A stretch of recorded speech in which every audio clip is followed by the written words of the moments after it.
Content warning. This episode contains discussion of murders and violence. It also contains some profanity. Today, we're going to take you inside Westville, the Indiana prison where Delphi murder suspect Richard, or Rick Allen, is currently incarcerated. To get an insider's view of Westville, we interviewed Kevin Smith. He's a man who was convicted of dealing methamphetamines in 2006. He was incarcerated until 2011. He spent a lot of time at Westville. He spoke with us about the bleak reality for prisoners at Westville, the violence, the gangs, and the isolation. Kevin's wife was present for parts of the conversation, so you'll hear from her as well. Kevin has completely turned his life around since being released, but he was generous enough to share his experiences at this correctional facility with us. He pretty much summed his feelings up here. I mean, Westville is a shithole, really. It's a totally different world, for a country boy from farmland, Indiana, you know what I mean? My name is Anya Kane. I'm a journalist. And I'm Kevin Greenlee. I'm an attorney. We first connected while looking into the Burger Chef murders, an Indiana cold case. Together, we built a spreadsheet documenting hundreds of cases of restaurant-related homicides.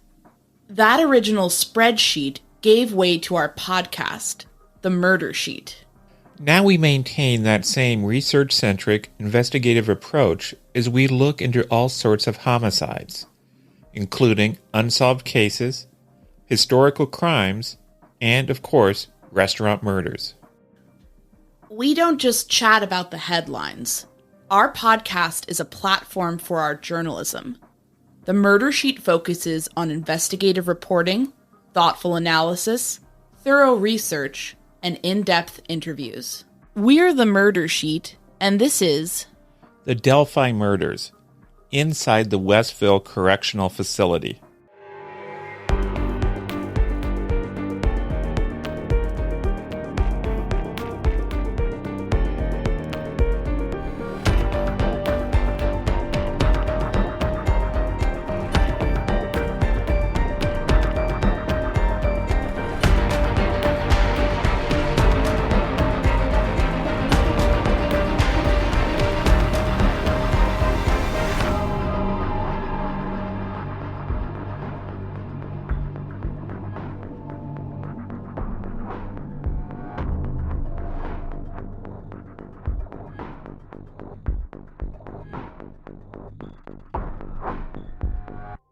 As we mentioned in previous coverage, Allen's attorneys Brad Rosie and Andy Baldwin are striving to get him out of prison and transferred to Cass County Jail.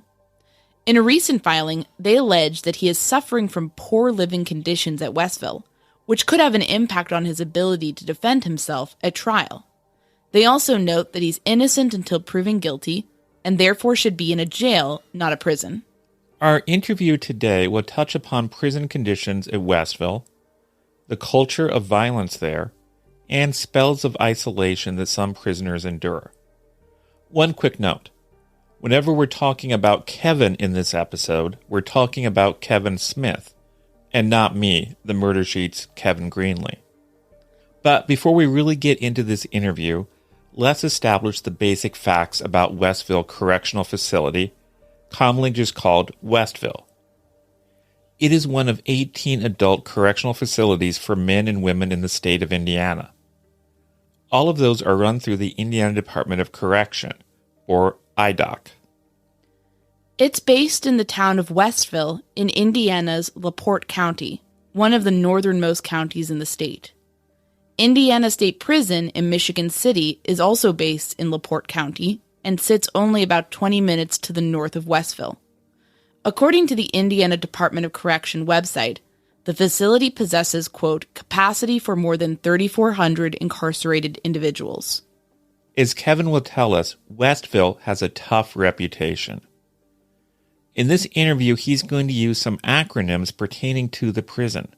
We'll define them all up here so you can follow along easier. And remember, he was in prison a number of years ago, so not all of these terms will be totally up to date. It's important to note that Westville isn't just one building. It's an 85-acre fenced-in complex. The Maximum Control Segregation Unit, or MCC, has 220 beds as of 2020. Kevin described it as a Supermax facility within Westville, meaning that it adheres to a strict level of security. We think the name of that facility has been changed to the WCU, or the Westville Control Unit, based on the literature we've read on the prison. The IC refers to Westville's industrial complex.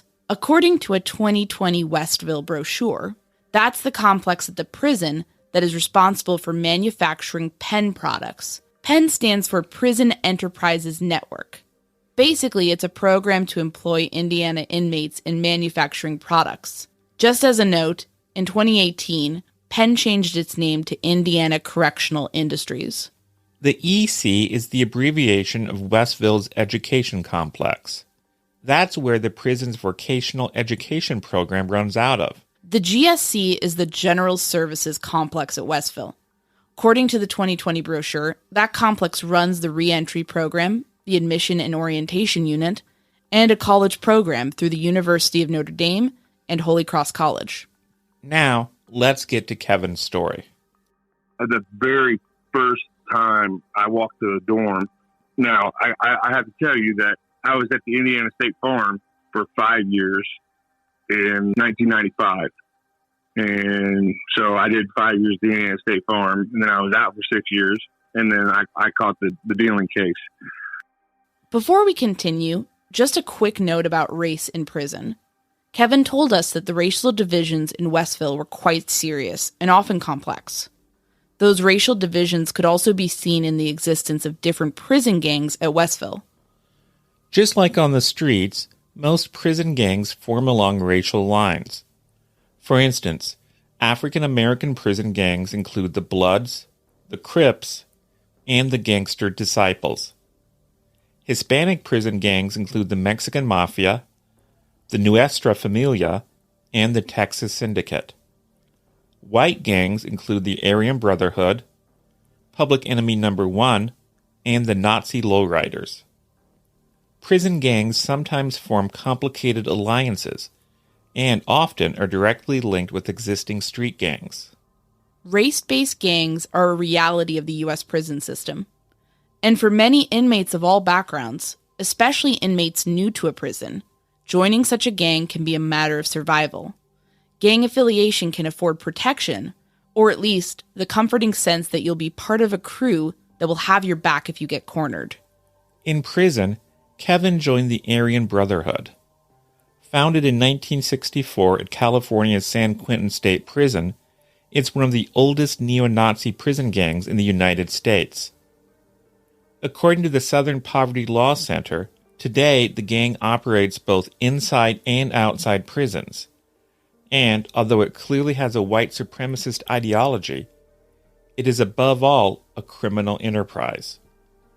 Given the choice between making money and showing their racism, members virtually always go for the cash, meaning the gang has often worked with Latino and other gangs for profit.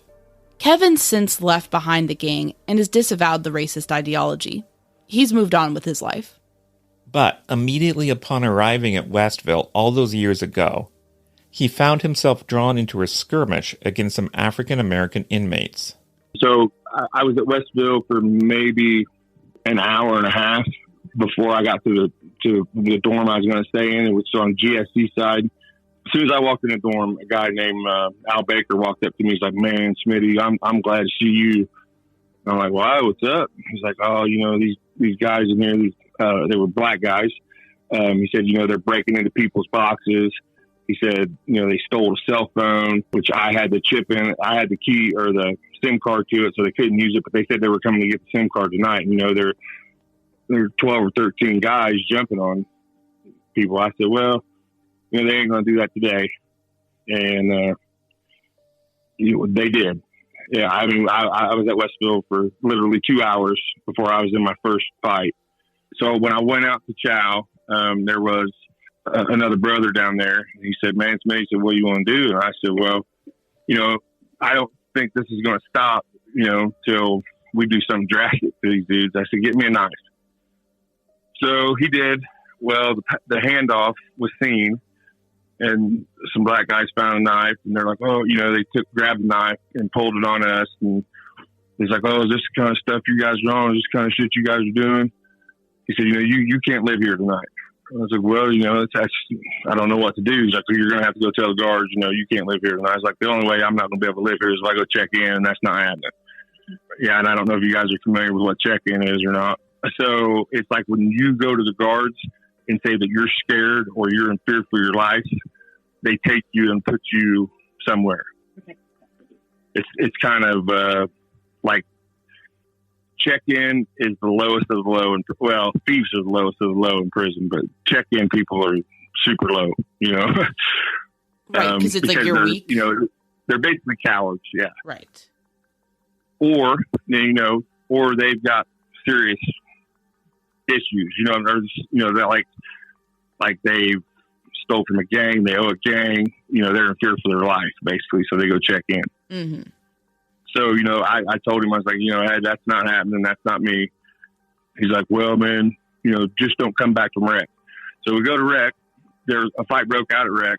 I was at rec, and there was 6 other Aryan Brotherhood members there, and a fight broke out. On the way back, the black guys were lining the walk, waiting for us to come out. And as we were walking down the walk, He was walking with a friend at the time, who he described as a little skinny dude. Turned around and looked at me. He's like, man, Smitty, what are we going to do? I was like, I don't know what you're going to do, but I'm going down that walk. I'm not going to let these guys know I'm scared of them.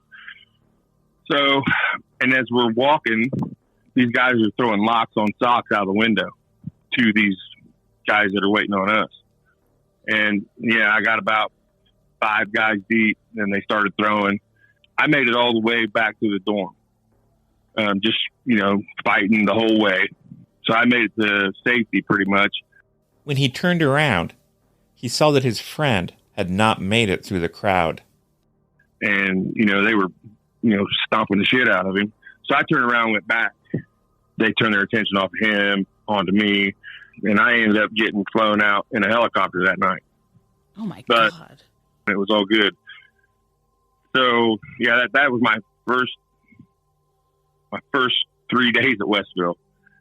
So, Westville's a rough place. It sounds like there's a lot of racial divisions and gang activity. Oh, well, that's prison. Yeah.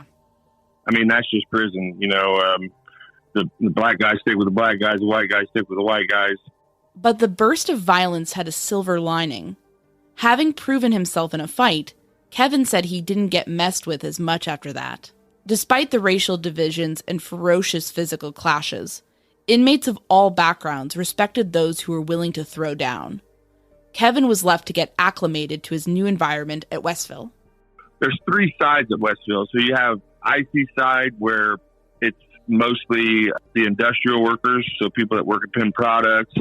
GSC side, which is basically all the idle guys. And there are some workers there, like laundries on GSC side. There's a few other things on GSC side, but that's also there's a disciplinary dorm over there. So like if you get a write-up, you'll go to GSC side, you'll live in this specific dorm. And it's a gladiator dorm is what it is, because there's, a bunch of troublemakers in there, a bunch of guys that have a lot of time that really don't care. And EC side, which is education. Okay. And MCC is actually outside of the compound. You have all that stuff there. Then there's MCC, which stands for Maximum Control Complex, outside of, and it's right behind where the dorms are.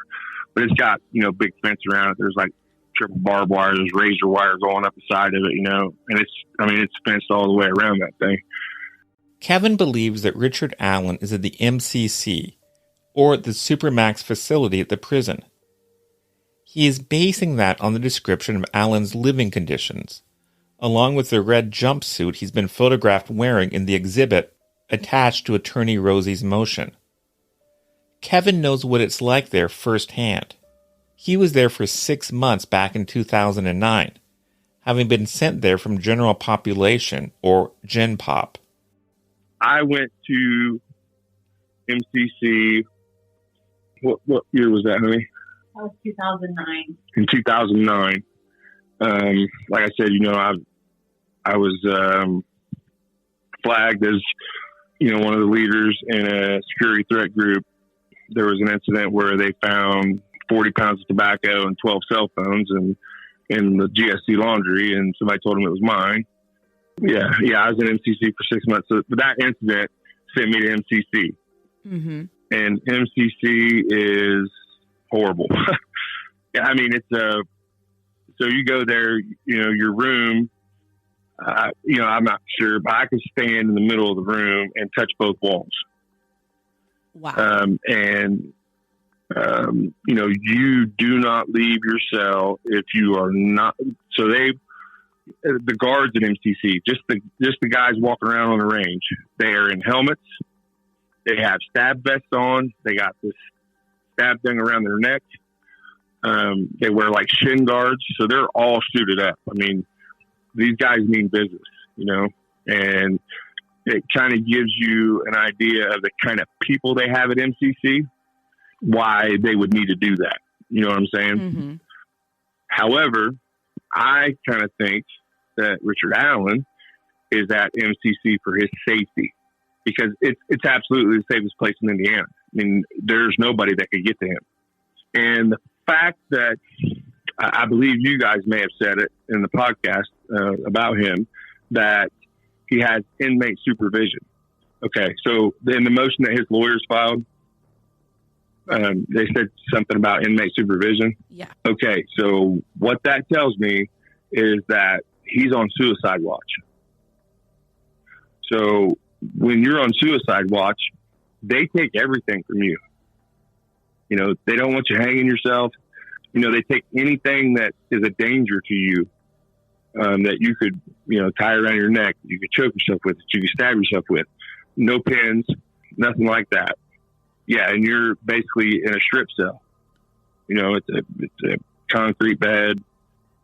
They might give you a pad. I'm not sure. I've never been on suicide watch. They might give you a mat, but it's basically a concrete cell. The concrete comes up like 2 feet, goes over 4 feet, and that's the bed. There's a toilet in there. Yeah. Would there be any reason other than that for him to have those companions outside his cell? No. And how do you get on suicide watch? Is there a specific process, or does it just depend?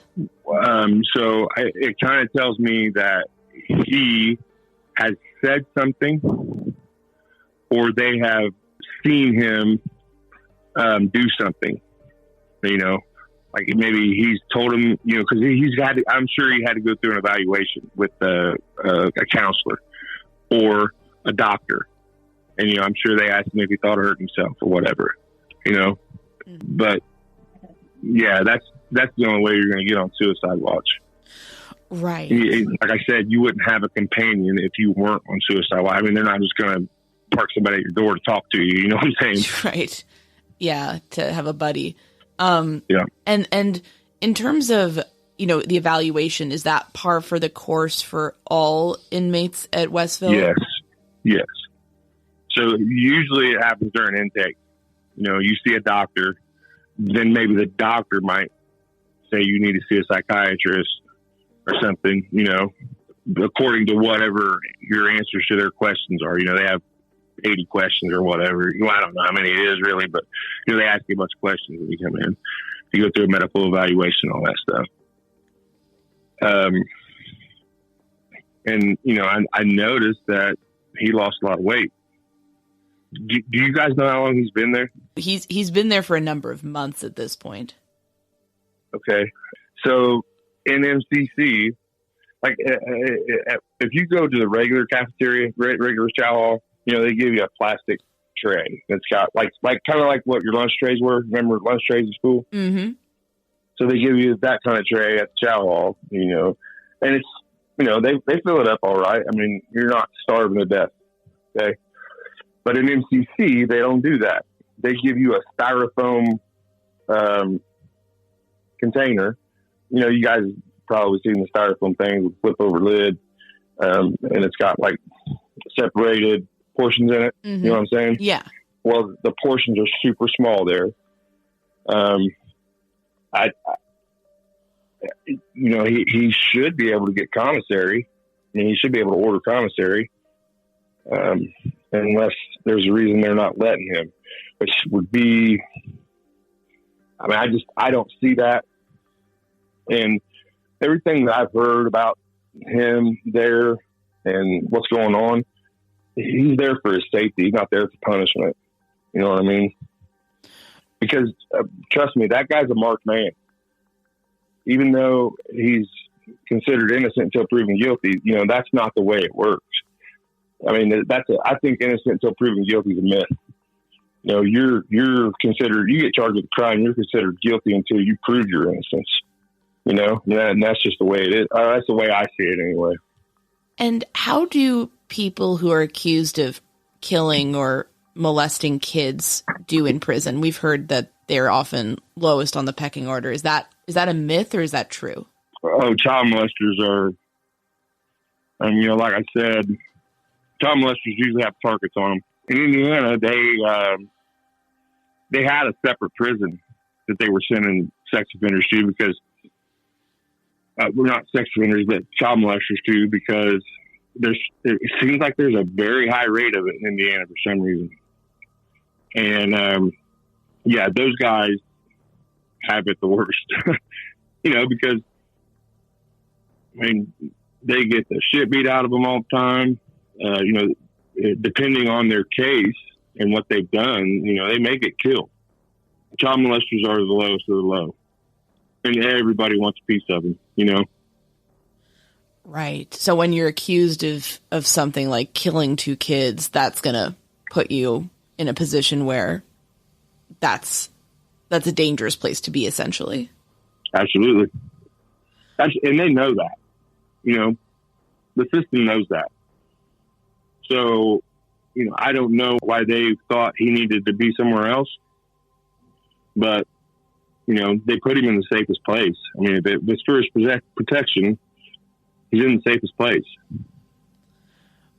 And when it comes to some of the stuff about, being so isolated in the MCC, can you speak to your experience there and sort of what that was like? You mentioned it was a pretty negative experience.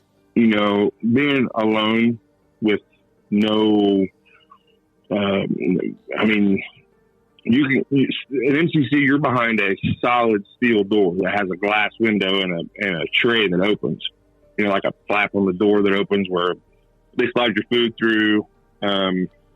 When you have to come out of your cell, you have to back up to that door, kneel down to that slot, and then they handcuff you. Then you walk over to the bed and you have to kneel down, and then they put the shackles on you, and then they walk you out. You don't ever leave that cell without handcuffs and shackles on. And the guys putting handcuffs and shackles on are wearing helmets, stab vests, things around their neck, shin guards, all that stuff. It looks like they're, professional football players. But, being alone and, I imagine it's really hard for him because they're not, not giving him any contact with his family, with his wife. You have to have a strong mind. If you don't have a strong mind, it'll drive you crazy. Because once you're locked up with only your thoughts, you have to wrestle with all your thoughts. And if he's guilty of this, I imagine he's got a lot of demons he's dealing with, Mm-hmm. And how did you cope with that time? Like, how were you able to kind of keep yourself sane, keep yourself focused? I'm just a strong individual. I don't get too rattled about anything. I don't know. My wife tells me that, when I try to explain something to her, she's like, well, that's you. You're not like normal people. Well, okay. She gets rattled over something. I'm like, are you serious? What are you upset about? I'm kind of an emotionless type person. Right. And even for you mentioned it's still hard. And so for a guy who's never been to jail before, let alone prison, it's probably something else for sure. I'm sure it's extreme for him, because like I said, he's on suicide watch. He's not getting any books. He's not getting anything. I don't think they can deny his legal work, but apparently they are. I'm sure they're going to give it to him. But I don't know. You guys had said something about somebody winning a lawsuit, $400,000 lawsuit against Westville. Do you know what that's about? No, I didn't read the Indianapolis Star article about it. What happened? I don't know. You mentioned it on the podcast. I know I mentioned it. Yeah. It's because Rosie cited it as in his legal filing. Oh, okay. I'll have to look into that. I don't know exactly what it was about, but it had to do with prison conditions there. We've since read that 2019 Indianapolis Star article from reporter Crystal Hill. It detailed the story of a convicted murderer named Jay Vermillion. He alleged that he was sent to Westville's Supermax facility and held 23 to 24 hours a day in isolation for 4 years, a violation of the rules around solitary confinement. He sued the Department of Correction. The Indianapolis Star reported that IDOC settled with Vermillion for $425,000. A spokesperson told the newspaper that the department continued to deny any wrongdoing and that the settlement was an effort to quash an expensive and lengthy litigation. One thing I wanted to flag before I forget is, so you mentioned the suicide watch and the books. So basically anything that he could conceivably use to kill himself, even something like a book, is off limits. Can't have it. Wow. How do you? I don't know. I don't know that a book would be considered that. Like I said, I've never been on suicide watch, so I don't know. But I know that they stripped that cell, and that you can't have anything. The thing about the legal work, because they were saying that they're trying to get him paperwork that he can review to help with his case. Did you have any experiences like that where you were, getting paperwork to help with your case or anything like that? And how does that work? They usually bring it to you, because there's mail call every day. Like the guards will bring your mail every day if you're getting mail. And so, I would think they would bring it to him at that time if they were going to give it to him. Maybe because he's on suicide watch, they're not giving it to him. Maybe they're just not giving him anything. This is one question I don't even, obviously it's a huge facility with lots of people. You didn't know everyone there, but did you ever encounter anybody who was there awaiting trial or who had not yet been convicted? No. Is it? But at MCC, you don't see anybody. I the only reason I know what the guy's name was behind me because we talk. But you're behind. Like I said, you're behind a steel door. You can hear the guy next to you, and the guy next to you, and maybe the guy across the hall, and you see him through a 4-inch by 4-inch clear glass window that's in that door. But that's it. I doubt there's other than a guard telling somebody. I don't see how anybody in MCC would know he's there. You know what I'm saying? Mm-hmm. Because it's not like the guys in MCC get to talk to each other. Now, I will say that rec at MCC. Mm-hmm. So there's outside. There's, I believe there was 4. There might have been 6. Maybe 10 foot by 20 foot runs that were chain linked up, probably 10 feet, chain link all across the roof of it. So there's no way you could get out of it.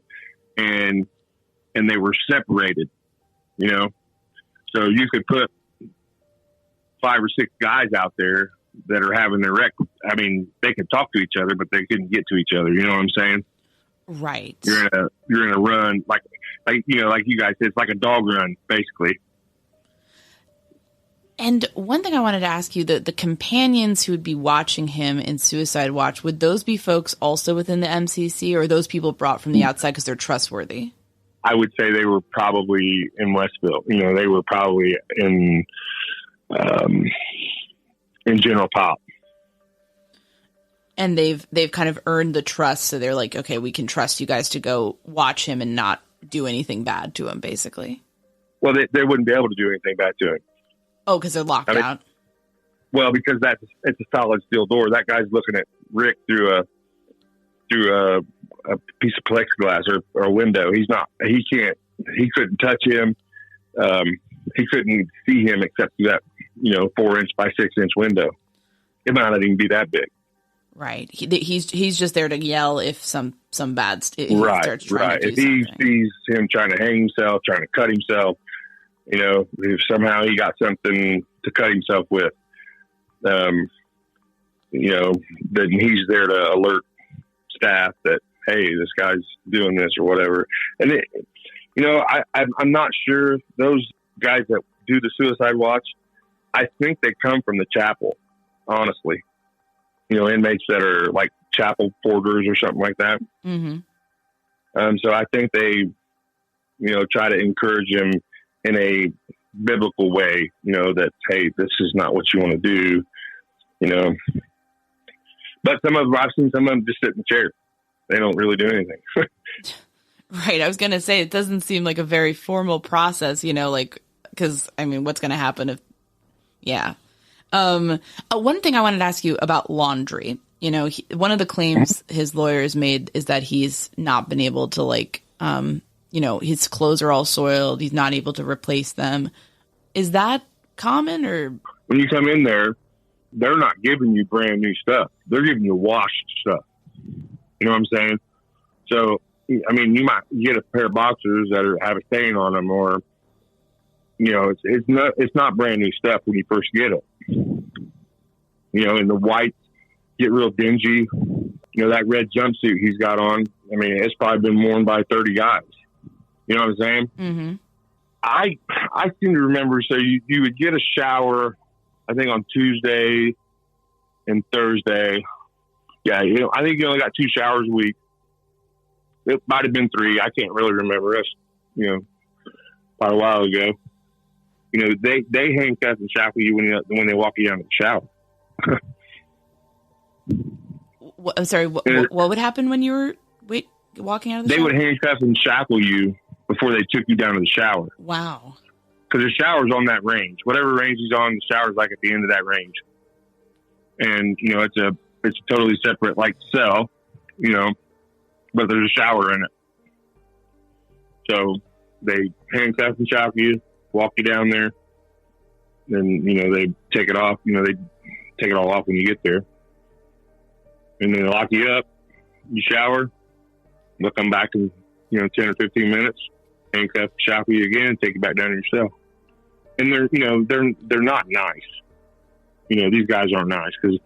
So I always try to see things from their perspective. Also, there's 2 sides to every story, and I try to, rationalize their side of the story. Mm-hmm. And, I get it. They're protecting the worst of the worst. And these are guys that are either had bad disciplinary problems, they're security threat group leaders, or I guess in Rick's case, they're there for their safety. But, in prison, I think the maximum amount of segregation they can give you is 3 years. Right? So if you are already incarcerated in a prison and you commit a crime, okay, you'll go to a CAB board, which is Conduct Adjustment Board.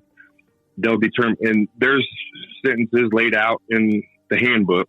You get a CAB handbook, and it's got, like in a regular court, how, Class A, Class B, I guess they're Class 1, Class 2, Class 3, 4, 5, 6. All the punishments are laid out. But I think the max you could get was 2, it might have been 3 years segregation or whatever, let's just say you committed a crime.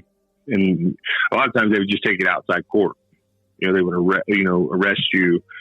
It's not really arresting. They'd come in, read you a warrant, all that stuff. But it's not like they would cuff you and take you to jail, because you're already in jail. They put you in seg, and then they come read you the charge, and that'd be that. Right. I want to get a sense of like what's normal for prison and then what might be specific with his case or what they're alleging.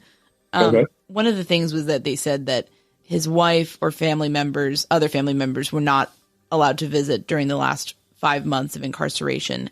Is that normal? Or visits really allowed? Or if you're in SEG, they can deny your visits. Mm-hmm. I've also been in SEG where they let you have visits. They take you down and walk you to a monitor, and it's just a video visit, you know? Right. You don't see real people. You see images of those people on a screen. You know, they're outside in another room out by the visiting room on this monitor, kind of like they do with the courts now, you know? Mm-hmm. Right. So they can deny it basically at this point if he's in that MCC. They can. And MCC, is that the same as SEG or are those different things? No, there is actually a SEG unit on GSC side. There's a lockup where, you know, they'll walk you in front of the whole population, take you straight down and walk, push you down there and take you to lockup. Right. But we think he's probably on the MCC side. I about guarantee you. I've seen that red jumpsuit, and that's MCC.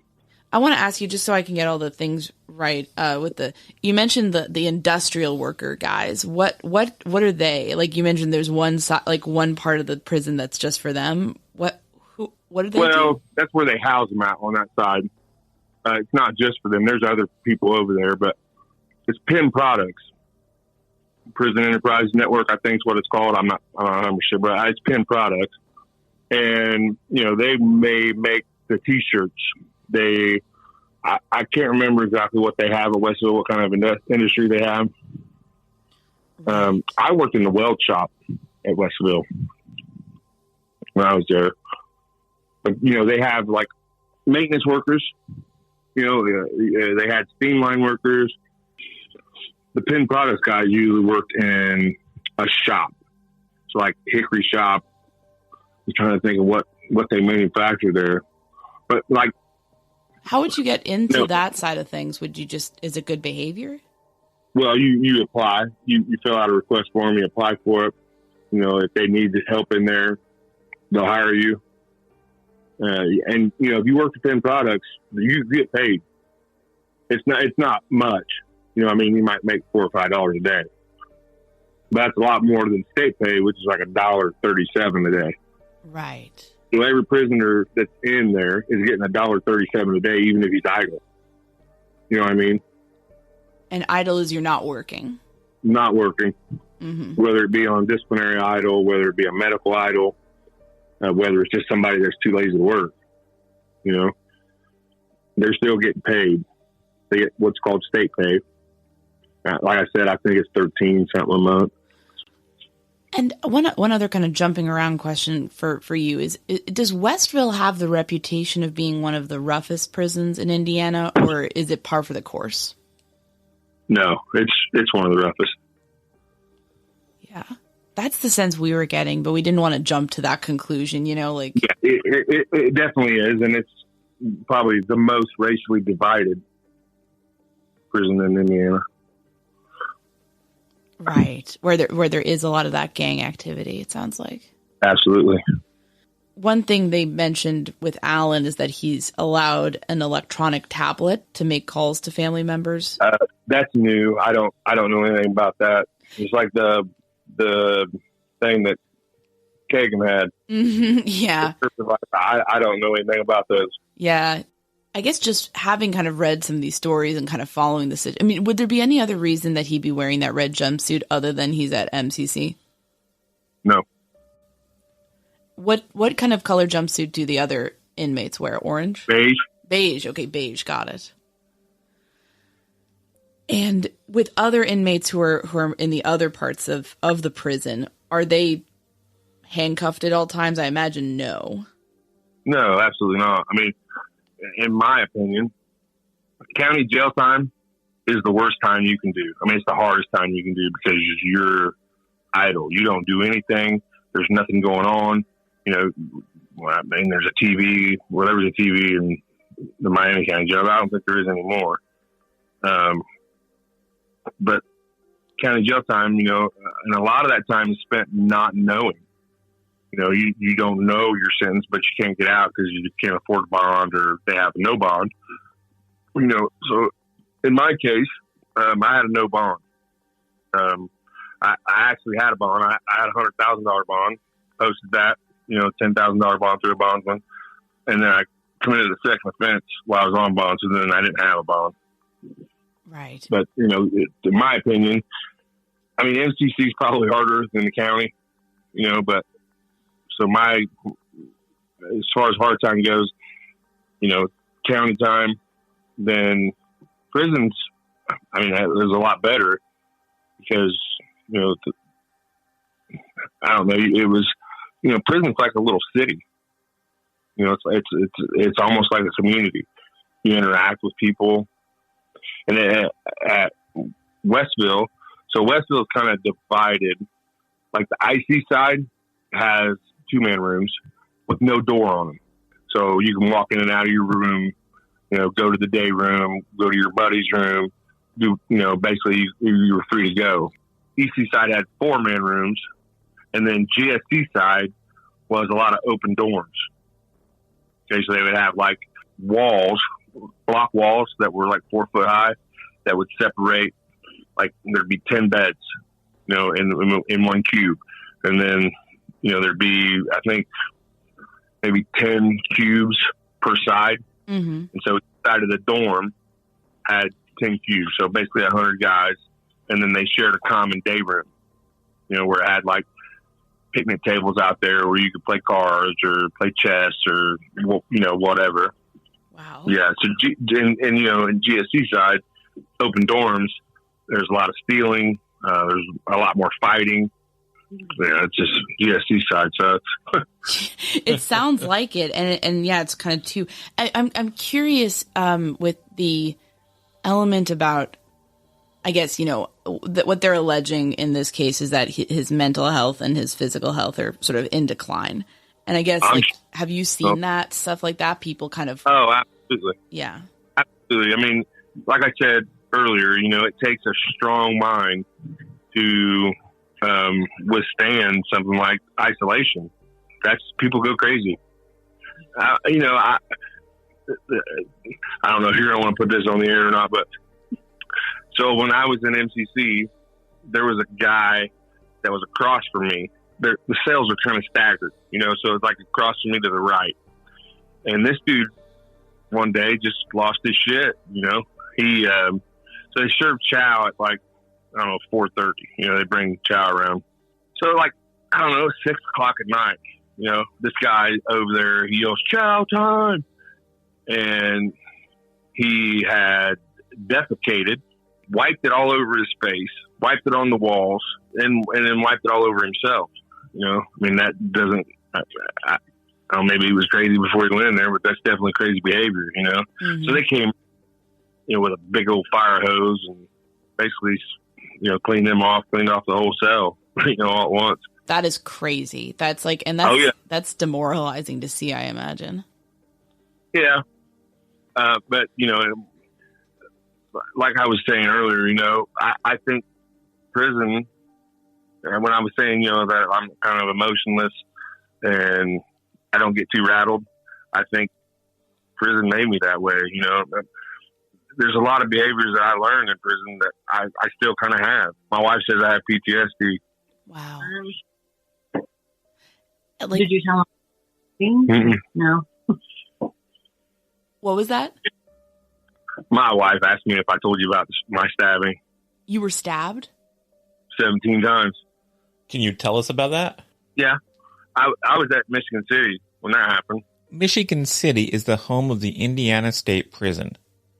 While Kevin was incarcerated there, one of the gangs at the prison wanted to assign him a mission. They wanted me to kill a child molester, and I told them, no, I absolutely won't. I'm not going to spend the rest of my life in here because you guys want me to do this. I was like, I'll go in, I'll take a lock in there and I'll beat him half to death, but I'm not killing him. And they're like, well, you're going to do it or we're going to get you. I was like, well, bring your best game, boys. And so 2 days after that, they got me. 5 of them jumped me, and one guy was stabbing me. Stabbed me 17 times. I was on the 5th range. So they stabbed me. I had to walk. I was on the 5th range when it happened. My cell was on the 1st range. So I had to walk down, all flights of stairs, 5 flights. I had blood gushing out of my shoes. And when I got to my cell, I just passed out. And then they took me to hospital there, St. Anthony's Hospital there in Michigan City. And then transferred me from there to Miami because Miami has a hospital. Infirmary, yeah. Did anything happen to the people who stabbed you? I don't think they know who did it. I mean, I know who did it, but I wasn't saying anything, Yeah. I think they got one of them because during, he was close enough while I was being stabbed that he got stabbed in the foot. So they found out that he was involved in that through that.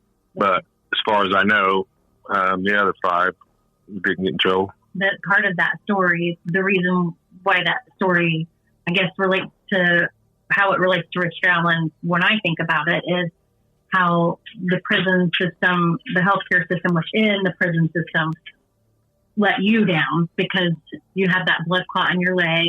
It hadn't dissolved. And he ended up having a stroke because of that and was in a coma for 2 weeks. He coded 2 or 3 times. They actually pronounced his time of death. And he opened his eyes and they started doing CPR on him again. But that's, the healthcare, there's basically no healthcare. It's horrible within the prison system. So when I saw that Richard Allen was, having mental health issues, I thought that, I'm, I guess a humanitarian.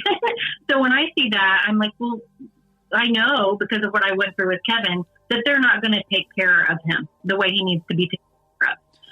Right. The health, how horrible mental health is out here in the real world. Imagine how much worse it is inside the prison system. There's virtually no mental health care within the prison system. Yeah, you got guys eating their own shit. Yeah. No, I'm kidding. Well, yeah. I mean, it's mental health in prison, and actually there at Westville is really bad. I mean, they put a lot of guys on medication in Westville in the chow hall. So, it's a white brick wall, but, and it gets dirty and dingy and stuff, but about shoulder height all the way down the line, for probably a 2-foot, section all the way down the wall is white. And it's because they have, when they bring like the medical dorm in, those guys are so pumped up full of Thorazine that they're leaning against the wall and walking as they're, trying to get to their chow, And so the section of the wall is a lot cleaner than the rest of it. Geez, so they really, that element of Richard Allen's allegations that he's kind of being drugged sounds like it could be plausible based on that. I'm sure he is. I mean, if he's having mental health problems, they're going to go, they're going to put him on something to keep him stable. They put him on the old conventional antipsychotics, which are the Thorazine and the Haldol, that basically just knock you out, knock you for a loop. That's how they control you. Jeez, it's pretty scary. And I just want to say, I'm so sorry you went through that with that stabbing. Oh no, it's all good. Like I said, it's part of who I am now, Yeah. I think no longer that person. That's all that I could say about that, but yeah. That's incredibly scary though.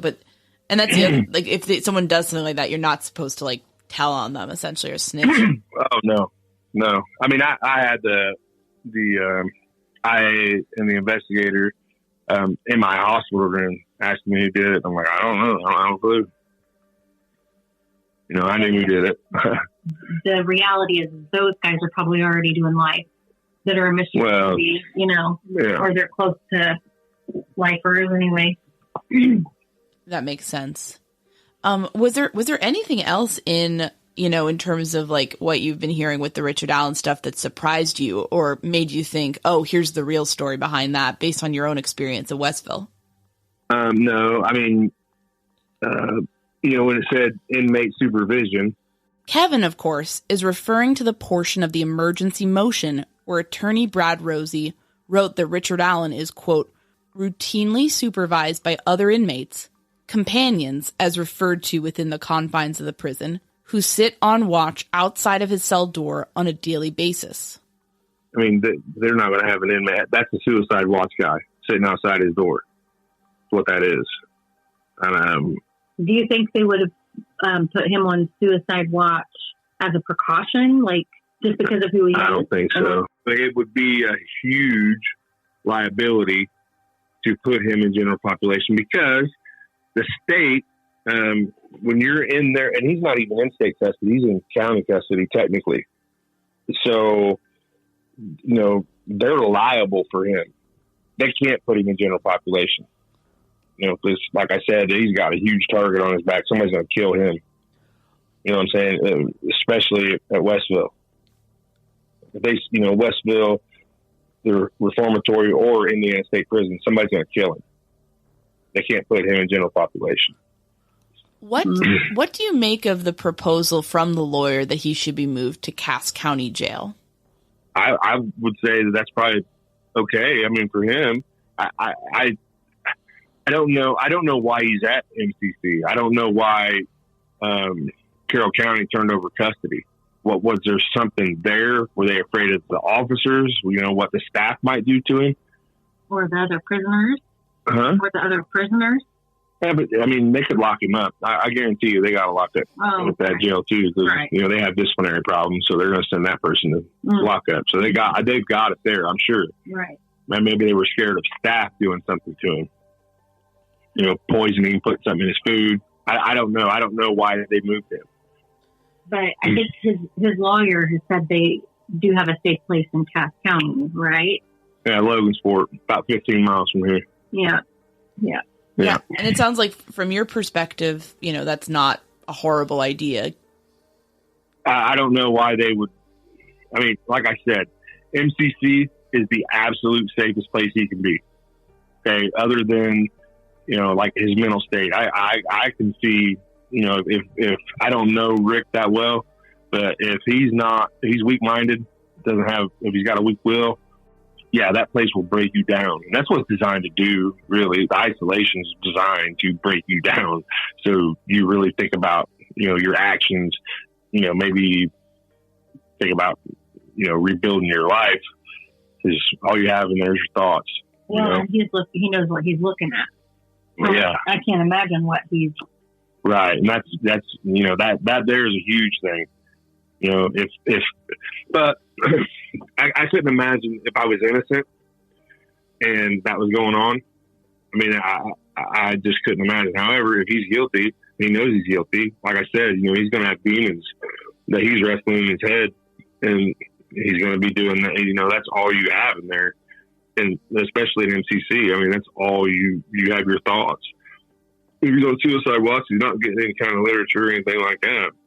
So, it's probably driving him crazy. Yeah, it's definitely a bizarre and troubling story, because I think we're of the mind that, you know, he's not been convicted yet, and we don't really get why they're doing this. So I thought about that, but you know, I honestly think the whole deal with him being up there is his safety.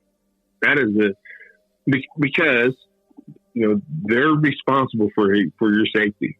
You know, I mean, lots of people get beat up, lots of people get killed, and nothing really happens. I mean, maybe it does, maybe it doesn't. I'm talking in the prison system, you know, because, you know, that's technically the guard's job, is to make sure that you're safe, make sure that, you know. But even you said that, like, there's sometimes they'll not bring you chow on purpose, or they'll not let you go out to rec on purpose. Yeah. Just to mess with your mind. Yeah. So that's happening, I'm sure, because of who he is. And then, at what point do you say, well, yeah, we're going to keep him safe, but do you keep him safe in the cruelty factor? Maybe it's hard telling. I mean, there could be, you know, you and I have had several conversations about the Delphi case. Mm-hmm. People have mixed emotions about it. Oh, yeah. You know, one of those guards could think that he's the lowest piece of shit on earth. Right. I know. You know, and take it out because he can. That's the authority we give correctional officers, you know? And it's the same with police. You know, some police put that badge on and think they are God. You know, correctional officers are the same way. You get some that are cool. You get some that understand what the situation is. They, you know, hey, you treat me with respect, I'll treat you with respect. And then you get some that are just straight assholes that put that uniform on and they get a complex. You know, they think they're the toughest guy in the world. They think you're a piece of shit and blah, blah, blah, you know. And maybe that's happening with him. And, you know, maybe even I'm sure because those MCC guards, they really have a complex just because of who they are and who they're dealing with. Oh, I guard the most dangerous people in the state, you know, and they don't mess with me. Well, no, they don't mess with you because you got all that shit on and they're handcuffed and they're shackled, you know. Right. Jeez. No, gosh, it's crazy. This has been so informative. I mean, is there anything else about Westville, about prison in general, that people who might not have any experience with that, might not know anyone who went to prison, maybe don't understand or don't really like, that you think would be helpful for people to understand? About Westville in general? Or? Yeah, Westville in general, or anything about this. You know, Westville is probably the most racially divided prison in Indiana. And they're not. Yeah, Westville sucks. It's a shithole. You know, it's an old prison. The medical care is non-existent. I mean, yeah, pretty much non-existent. When they have med call, hell, the lines, you know, I don't know, it's long. So they just medicate people with problems. You know, they don't ever take care of anything. And I couldn't imagine having a mental health problem. And Westville has a lot of people that are mental health issues. They have a dorm that's for them. Would you say it's probably the worst one out of the ones you've been in? Westville? Yeah. As far as? Safety, like prisoner safety and healthcare. Well, Westville, anybody can get to you because they're not locked in. Well, nobody's locked in unless you're an MCC. Unless you're an MCC or segregation. Mm-hmm. Right. And yeah, I mean, it sounds like the racial divisions also lead to more violence, more people fighting. It sounds like it is. You know, I mean, like me, I had respect of everybody, you know, because of who I was, what I've done.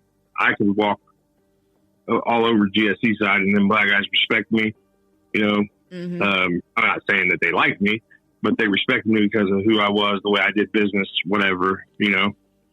And if there was problems between different gangs, you know, the shot callers would all get together. We'd talk things out. And, you know, if there was an unresolvable issue, we would just have the people in question, man to man, nobody jumping in, let them deal with it. You know, like the Serrania 13s. Are you guys familiar with them? No. Okay, so you know the gang that Donald Trump was so worried about coming from Honduras. Oh, the MS-13s.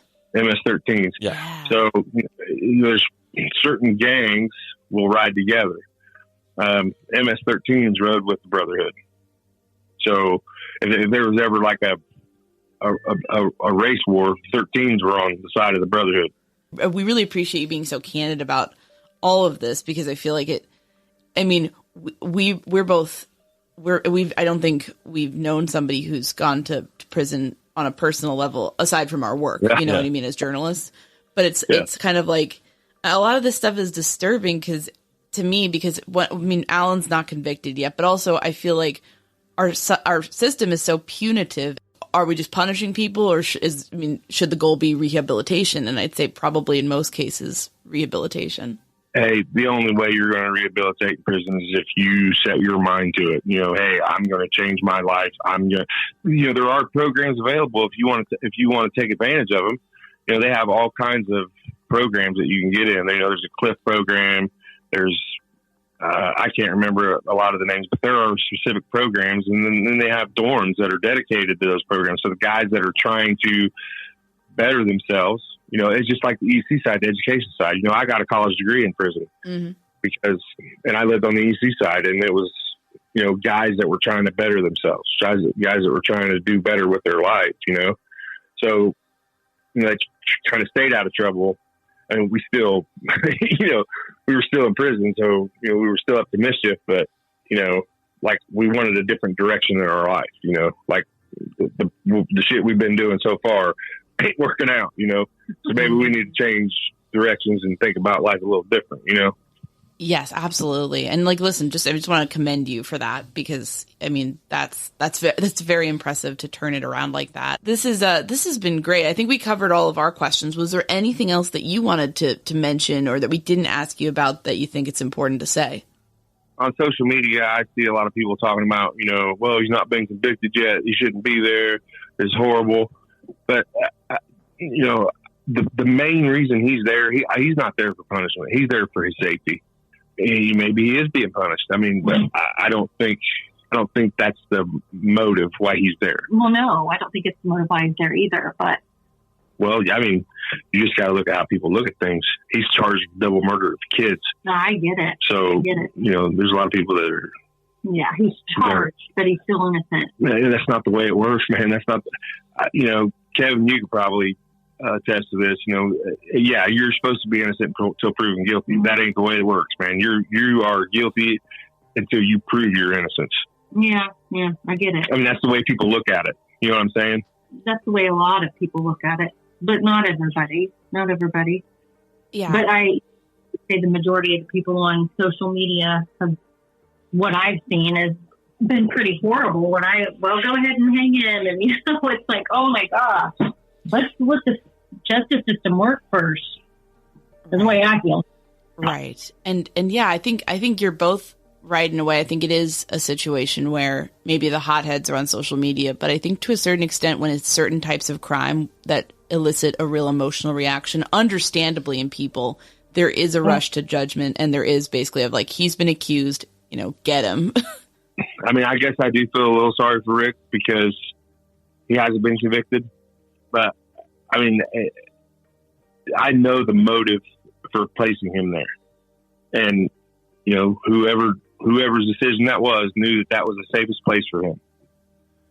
Now, it's horrible, and like I said, he's got to be on suicide watch. If he's got a companion sitting out there, he's on suicide watch, because that's not the way it works. If when I was in MCC, I never had nobody sitting outside my door. There were people whose job that was, sit outside their cell, and some guys will talk to him, some guys wouldn't. Jeez. Well, listen, this has been great, and thank you so much. Thank you so much. And I love your guys' show. Yeah, I told you I drive a semi. That's the first thing I go to, and my wife would be like, "Hey, there's a new murder sheet out." Oh my god! Thank you. We really appreciate it. We really appreciate it, and no, it's. We just want to say we're really grateful talking to folks like you. Actually, give us the what we need to kind of bring to the audience and say, here's somebody with a personal experience, and here's what it's really like. Because we would not be able to do that justice, no matter how much research we do. Right. I don't know that people are really going to get out from a report. You got to live through it to understand it, really. Exactly. It's a totally different life. It's a totally different, out here in the world, you have to worry about bills. You have to worry about, taxes. You have to worry about getting to work on time. Just all the daily struggles of life. But in there, you don't have to worry about that stuff because it's not happening. You might worry about it for your family if they're going through a struggle or something, but, all the pressure that life puts on you, you don't have in there. The pressure you have in there is survival, safety, and maybe hunger. How you're going to deal with that. But yeah, it's a totally different. You go in there, you kind of have to switch gears. And the bad part about it for me is, I came out on the street And, it took me probably 2 years of being out here before I stopped dreaming about prison. So like in my dreams would be centered in prison. Like something would happen in the chow hall, or, I'd be talking to somebody, but it was always a prison setting in my dreams, like I was there. And then that started gradually changing. I've been out 13 years. 12. You've been out 12. Yeah, I've been out 12 years. So it probably took, 2.5 years before, I switched gears into, real life. And there's still some things I do that, habits or characteristic traits. For me, it was hard because from 18 to 24, I spent in prison. Those are really important developmental years of your life. Thanks so much to Kevin and his wife for talking to us. We really appreciate Kevin being willing to share his story to raise our collective awareness about conditions at Westville. We also find the fact that he has moved on and built a life after being incarcerated very inspiring. If you are interested in hearing more from Kevin, we will link in our notes to an interview he did with the 700 Club. Thanks so much for listening to The Murder Sheet. If you have a tip concerning one of the cases we cover, please email us at murdersheet@gmail.com. If you have actionable information about an unsolved crime, please report it to the appropriate authorities. If you're interested in joining our Patreon, that's available at www.patreon.com/murdersheet. If you want to tip us a bit of money for records requests, you can do so at www.buymeacoffee.com/murdersheet. We very much appreciate any support. Special thanks to Kevin Tyler Greenlee, who composed the music for The Murder Sheet, and who you can find on the web at kevintg.com. If you're looking to talk with other listeners about a case we've covered, you can join the Murder Sheet discussion group on Facebook. We mostly focus our time on research and reporting, so we're not on social media much. We do try to check our email account, but we ask for patience as we often receive a lot of messages. Thanks again for listening.